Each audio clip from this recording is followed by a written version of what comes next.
Welcome to Cashin' In with Carville for week 7 of the NFL season. I'm Zach Ewing. That's James Carville. We're looking to rebound, James, this week. We've had your first bad week of the season, honestly. Right. Yeah, it like we're talking before the show. We lost on 2 last plays, but that's gambling, okay? And it's remember, it's a season. It's not a weekend. I keep telling myself that. That's right. Mark Stoops, the Kentucky coach, is either public enemy number 1 or your best buddy after calling a timeout with 3 seconds left to score a touchdown to cover against Georgia. Right. Yeah, I was like, hey, what are you doing, man? Why don't you just kick a field goal, make you feel better? If even the field goal would have killed the cover. So I would, you and I were in the same spot there. We both had Georgia, and it didn't work out.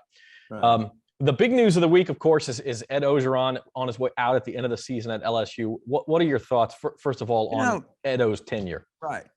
Well, first of all, he coached, in my opinion, and in many people's opinion, the greatest college football team in history. And remember, when he came in 2018 season, he didn't have a quarterback or a kicker. And he got the quarterback that had the greatest season in college football in 2019, and one of the great kickers of all time. And for, I guess, a multitude of reasons, and he and the athletic director, I think they're two people that love the state and understand the unique role that LSU football plays in the state, and sat down like mature people. I wish Washington was paying attention, and hammered out a deal. And as far as I can tell, and you're out there too, I think the fan base is very supportive. They didn't want to humiliate him, but they had a sense that it was probably time for a change. And yeah, I don't know if Ed is happy about it, but I think he at least understands. Yeah, no one is kind of happy about something like this, but he could have, thrown a fit or something else. And I think the one thing about Orgeron, I think he really loves the state, and although he didn't go to LSU, I think he really loves LSU. And more than anything else, I think Ed Orgeron understands the kind of unique position that LSU football is in the state.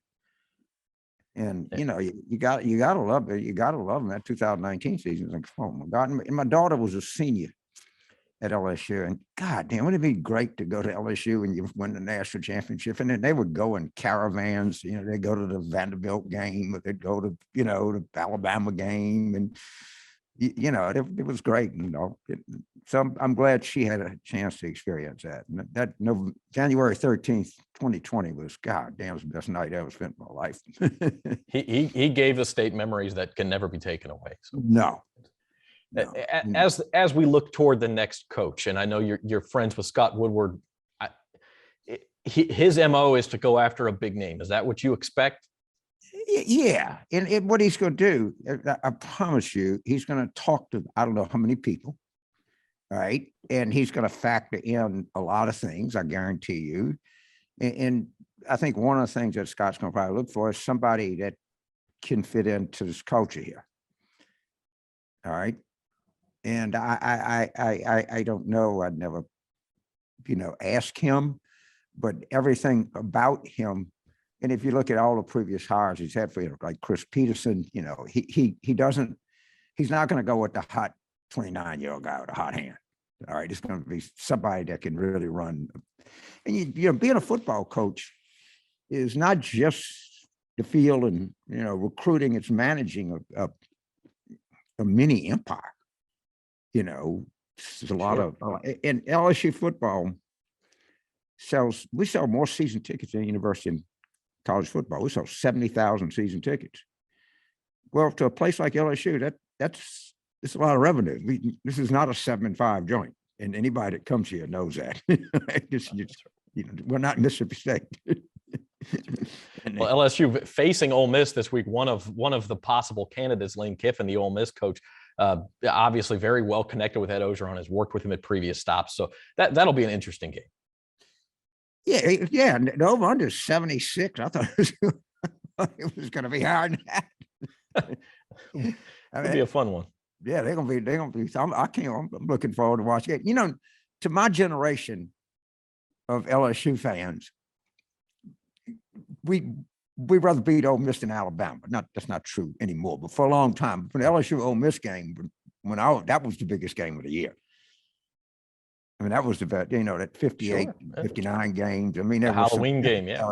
And I think there was one where Doug caught a pass right at the end, and it ended 11-10. And it's been some great LSU Ole Miss games. I suspect it'll be a pretty good one up at Oxford this weekend.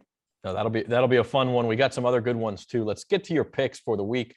Oklahoma State, for the second straight week, an undefeated team, but they're an underdog on the road. They're getting 7 points at Iowa State. So a friend of mine told me the system is see something that makes absolutely no sense and then go the other way. So Oklahoma State is ranked. They're undefeated. They beat Texas and Austin with, scored 16 points in the fourth quarter. Now they're going to Iowa State with 2 losses and they're getting 7. That screams at you to take Iowa State because it makes utterly no sense. Any logical person would say, I got an undefeated ranked team. So no logic here, logic out the door, go the other way and don't walk, run. So we're taking the Cyclones big. Yes, sir. All right. There are actually 3 ranked teams this week that are underdogs. Another one, the Oregon Ducks down at UCLA. I know you saw them play against LSU. UCLA is -2 in this game. Oregon is the number 10 ranked school in the country. UCLA is good, but uneven. Everything tells you to bet on Oregon. Ergo, bet on UCLA. We're taking the Bruins. All right. And then another good rivalry game. I think my favorite name for a rivalry game, the battle for the jeweled shillelagh. USC going to South Bend to face Notre Dame. This line makes a little more sense. Notre Dame is laying a touchdown against the Trojans. They're usually a close game, and I think you generally bet off with points there. So I'm going with the 2 Los Angeles schools. Okay, we'll take USC +7. Moving on to the NFL, Joe Burrow and the Bengals are right in the thick of the playoff race. A big one this week against Baltimore. The Ravens are -6. I hate doing this, and I may end up pulling against myself, but I kind of like the Ravens. Against Joe and Jamar, yeah. Right, yeah. I mean, that might be one I'd be semi-happy to lose. You'll be okay either way there. Yeah. The big shootout of the week, I think, speaking of high totals, this one's 57.5, which is sky high for the NFL. The Chiefs -5.5 at Tennessee. I think Derrick Henry is so goddamn good. He's getting 5.5 at home. This guy might be like Jim Brown. I don't know who you compare him to. Could you imagine tackling that guy? No, I can't. I would not be able to. I'm gonna go with the Titans. We're taking the Titans +5.5. And then finally, the Tampa Bay Buccaneers. There's several big lines in the NFL this week. This is one of them. The Bucs -12.5 at home against the Chicago Bears. Aaron Rodgers, I don't know if he owns, but I 12.5 points is too much. I'll take the Bears. They're not good, but they're not that bad. And there are a lot of NFL games that, they score at the end, just like what happened to us with Georgia and Kentucky. And I like to walk around with 12.5 in my pocket. Hey, I'm with you there. A lot of these big lines, Houston's getting 17 against Arizona. It's a lot of points for an NFL game. Saints back in action Monday night. Did you see that missed call on that balls and strike call in the Red Sox game? Oh, it's pretty meaningful too. That just brings back the memories of that Saints-Rams game. Like, how could you let this happen? In at least in football, they pick the referees for the playoff games. All right. So you got a score and the people get the highest score. In baseball, the union runs the umpires. And so it's just a rotation. This guy, he can't see. He's like one of the worst in the league in calling balls and strikes. Yeah, I hate these missed calls late in a really meaningful game. It's become a big debate in baseball. I have to ask you, James, are you on the side that wants to see the robotic strike zone? I guess instant replay has just had such a profound effect on sports, and I think a very positive one. And maybe they can do something like New York, if they see something egregious, they can issue a challenge. All right, but I kind of like the idea that some umpires have a little bit of a lower strike zone, a little bit of this, and that's part of the strategy of the game. But in something like that, there should be somebody sitting there watching that and saying, have the home plate umpire relook at this pitch. All right, so a and challenge I'd system. make a rule that it has to be clear and convincing. So, if he's a half inch off the outside of the plate, I don't know if that's part of the game, but they could do something, because that, and again, the Saints thing, it's just these athletes, these fans, everybody, you vested in a whole year. Sure. And we're probably going to win the Super Bowl. And I mean, that was not a bad call. That was like 2 calls right in front of the guy's face.